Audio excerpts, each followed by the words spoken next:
Hello guys, I'm Dr. Mehuli Shatra and I welcome you all to our YouTube channel, The Language Expert. आज हम बात करेंगे रविंद्रनाथ टैगोर के एक ड्रामा को लेकर जिसका नाम है the poet and the pauper. ठीक है, the poet and the pauper is basically a farce. ठीक है, ड्रामा तो है लेकिन ड्रामा में भी आपको पता है कई टाइप होते हैं ड्रामा की, है ना. तो ये जो है the poet and the pauper, इसका टाइप है कि this is basically a farce. ठीक है, FARCE. फर्स का मतलब क्या है? This is a type of drama. लेकिन किस प्रकार के ड्रामा को हम फर्स बोल सकते हैं? एक तो इसका पहला कैरेक्टरिस्टिक ये होता है कि ये कॉमेडी होते हैं. ठीक है, ओके. दूसरी चीज इसका क्या है कि इसमें मेनली कोई भी एक रियल लाइफ सिचुएशन को सैटायराइज किया जाता है या मॉक किया जाता है. मतलब कोई भी अपने आसपास की घटना को लेकर उसका व्यंग करना. ठीक है, उस घटना को या हंसी हंसी में उसकी जो भी बुराई है उस चीज के बारे में बताना. तो ये सारी चीजें क्या है, फर्स में होता है. ठीक है, तो दूसरा पॉइंट इसका क्या है? मॉकिंग एट द इवेंट्स और रियल लाइफ सिचुएशन, है ना. ये इसकी दूसरी खासियत है. तीसरा क्या है?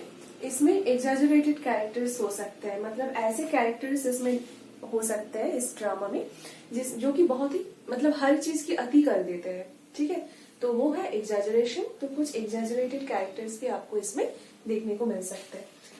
तो रविंद्रनाथ टैगोर की जो ये ड्रामा है, ये फार्स है पोएट एंड द पॉपर. तो इसमें हम क्या देख रहे हैं कि जो मेन कैरेक्टर है वो दो है. ठीक है, दो मेन कैरेक्टर है.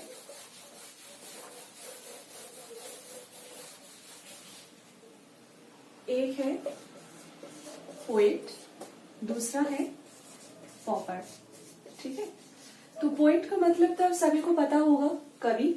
और पॉपर का मतलब क्या है? भिखारी कह सकते हो. मतलब जिसके पास बिल्कुल भी पैसे नहीं होते, रास्ते में खड़े हैं, ऐसे इंसान, है ना. तो एक तो पोएट है, एक पॉपर है.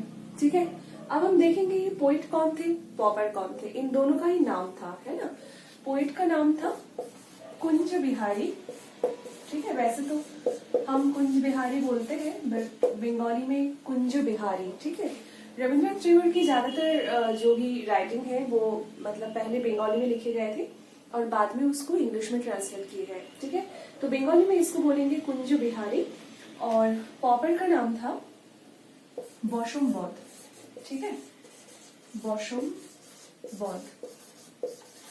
बॉशम बौद्ध का एक मीनिंग है. क्या है बॉशम बौद्ध की मीनिंग? हम जिसको बोलते हैं ना, जो फ्लैटर करता है, मतलब जो दूसरों के हाँ में हाँ मिलाते हैं, वो होते हैं बॉशम बौद्ध. ठीक है, तो यहाँ पे पॉपर का कैरेक्टर किसका है? बॉशम बौद्ध का. पोएट का कैरेक्टर किसका है? कुंज बिहारी का. ठीक है, अगर हम इस ड्रामा में समरी की बात करें, what is this drama all about, इस ड्रामा में क्या है, इसकी स्टोरी क्या है. ठीक है, तो समरी यहाँ पर बहुत ही सिंपल है और छोटे भी है. सिंपल है इसकी कहानी जो है. क्या है कि बॉशम बौद्ध जो कि बहुत ही गरीब रहते हैं, बहुत ही एक पुअर कंडीशन में रहते हैं. तो वो कुंज बिहारी के पास आते हैं काम ढूंढने कि अगर उसके पास कोई काम हो तो वो बॉशम बौद्ध को दे. ठीक है, तो कुंज बिहारी उसको बीच में ही रोक देते हैं और बोलते हैं, अरे ऐसे सुहाना मौसम में, मतलब ऑटम के मौसम है, इस समय काम की बात कौन करते हैं. ठीक है, तो बॉशम बौद्ध उसको बोलते हैं कि नहीं, मतलब हम सुबह से कुछ खाए नहीं है, वही 10 बजे खा के निकले थे, वही पूरे दिन भर नहीं खा पाए. और भूख ऐसी चीज है जो ऐसी बातें इंसान से बुलवा लेते हैं. तो फिर कुंज बिहारी इनको बहुत ज्ञान देते हैं कि नहीं, इंसान को सिर्फ खाने की नहीं, उसकी सारी ध्यान जो है, सारी चिंता जो है सिर्फ खाने को लेकर नहीं होना चाहिए. ऐसा तो पशुओं का काम है जो सिर्फ खाने के बारे में सोचते रहे. इंसान जो है उनको और अच्छी चीजों के बारे में, बड़ी चीजों के बारे में सोचना चाहिए. जैसे कि नेचर की ब्यूटी, हमारे आसपास जो भी खूबसूरत नेचर है उसको हमें एंजॉय करना चाहिए.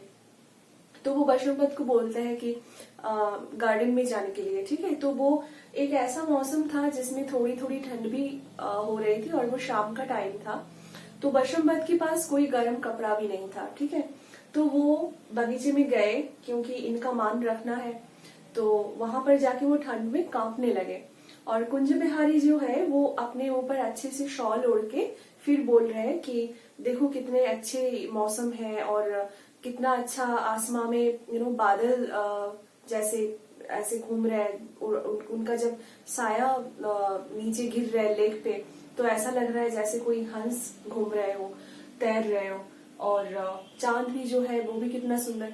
तो बीच में बशंबत मतलब छींकने लगे क्योंकि उनको ठंडी लग रही थी, तो वो छींकने लगे। फिर कुंज बिहारी बहुत ज्यादा नाराज हो गए, बोलने लगे कि मूड बिगड़ रहा है, ऐसे में आप मुझे नेचर की ब्यूटी जो है वो एंजॉय नहीं करने दे रहे। उसके बाद फिर कुंज बिहारी को गाना गाने का मन हुआ, तो वो गाना गाने वाले थे, तो बशंबत को बहुत खांसी आ गई, तो वो खांसने लगे। तो ऐसे में कुंज बिहारी जो है बड़े गुस्से में फिर उनको बोल दी कि तुम निकलो यहाँ से, तुम जैसे लोगों के लिए यहाँ पर कोई जगह नहीं है, ठीक है। तुम लोगों को कुछ समझ में नहीं आता, ना नेचर की खूबसूरती समझ में आती है, ना इंसान की जो फाइन सेंसिबिलिटी है वो आपको समझ में आता है। आप लोगों को सिर्फ वही खाना और गर्म कपड़ा, यही सारी चीजें आपके ध्यान में रहते हैं, तो निकलो। फिर बशंबत भी ऐसे खांसते खांसते निकल गए। फिर कुछ टाइम बाद कुंज बिहारी जी की जो सर्वेंट है वो आते हैं और बोलते हैं कि खाना लग गया, ठीक है। फिर कुंज बिहारी जी अपने सर्वेंट से कहते हैं खाना लगाने में इतना टाइम लगता है, 2 घंटे में खाना बनता है क्या? मतलब इनके पास हर चीज है, इनके लिए थोड़ी बहुत खाने की देरी भी नहीं बर्दाश्त होती, लेकिन फिर भी ये दूसरे को ये बोलते हैं कि इंसान को सिर्फ खाने पीने के बारे में नहीं सोचना चाहिए और भी बड़ी बड़ी चीजों के बारे में सोचना चाहिए। तो जब पेट भरा हो तब इंसान ऐसे बहुत बड़े बड़े लेक्चर दे सकते हैं, लेकिन मतलब यहाँ पर ये हिपोक्रेसी दिखाए जा रहे हैं, ठीक है। समाज की जो हिपोक्रेसी है, जो सो कॉल्ड रिच पीपल है, जो ये दावा करते हैं कि हमारे पास मतलब हम सिर्फ अपने आप को खाने पीने में ही व्यस्त नहीं रखते, हमारे पास सोचने की और भी बहुत सारी चीजें हैं। तो उनके पास क्योंकि खाने पीने की कमी नहीं होती है, तभी वो ऐसे बोल पाते हैं कि हम तो खाने के बारे में नहीं सोचते या इस तरीके से। तो खाली पेट आप कभी भी आपके आसपास नेचर में क्या ब्यूटी है क्या नहीं है, ये चीजें आप उसको सोच सकते हो, ना ही आप एंजॉय कर सकते हैं, ठीक है। तो यहाँ पर क्या है कि हिपोक्रेसी जो है वो बताया गया है, ठीक है। और साथ में क्लास डिफरेंस तो बताया ही जा रहा है इसमें, है ना।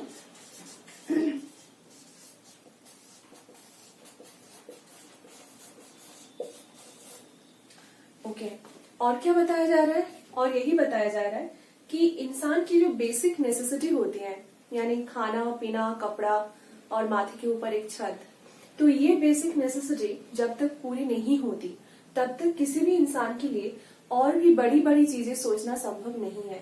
मतलब खाली पेट आप कविता नहीं लिख सकते और ना ही आप कवि बन सकते हैं, ठीक है। तो ये चीजें हैं जो इसमें दिखाए गए हैं, इस नाटक में, इस ड्रामा में दिखाए गए हैं। तो बंगाली वर्जन में जब ये पहले लिखे गए थे बंगाली में, तो इसका एक टाइटल था जिसका नाम था भाव एंड अभाव, ठीक है। क्या टाइटल था? भाव ओ अभाव, ठीक है। भाव मतलब वही एक पोइटिकल जो एटीट्यूड होते हैं, पोइटिकल एटीट्यूड या पोइटिकल स्पिरिट।